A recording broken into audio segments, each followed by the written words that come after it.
Perkembangan kasus COVID-19 di Kota Denpasar dalam sebulan terakhir mengalami penurunan. Hal ini mempengaruhi tempat isolasi terpusat yang disediakan oleh pemerintah.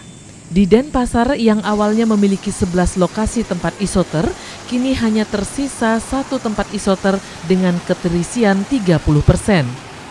Hotel tempat isoter di kawasan Sunset Road Kuta yang memiliki kapasitas 90 tempat tidur tersebut hanya terisi 30 orang pasien. Juru bicara Satgas COVID-19 Kota Denpasar, Dewa Gede Rai, juga menjelaskan hingga kini kasus aktif hanya mencapai 0,33%. Tingkat kesembuhan pasien mencapai 97,04% dan tingkat kematian 2,63%. Nah, terkait dengan perkembangan kasus COVID-19 di Kota Denpasar, ya dalam 1 bulan terakhir ini sudah mulai mengalami penurunan dan trennya terus semakin menurun.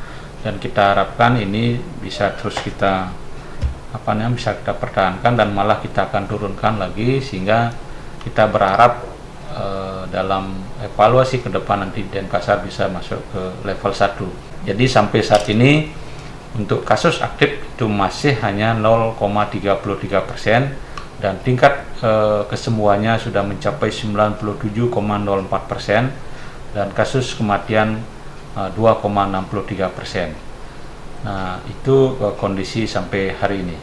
Karena kasus semakin menurun, tempat isoter yang masih kita siapkan itu hanya 1 tempat isoter dan keterisiannya hanya 30%. Nah, tentu upaya-upaya yang kita lakukan di Satgas Penanganan COVID-19 Kota Denpasar ini terus melakukan berbagai upaya, sehingga dengan harapan kasus aktif itu semakin menurun dan tingkat kesembuhannya bisa semakin meningkat.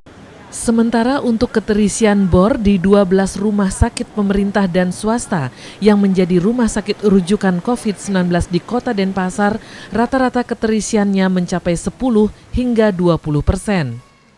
Masyarakat wajib menerapkan protokol kesehatan yang ketat dan disiplin seperti wajib menggunakan masker, menjaga jarak, dan sering mencuci tangan, menghindari kerumunan dan mengurangi mobilitas agar keberhasilan upaya pemerintah menekan penyebaran COVID-19 tercapai.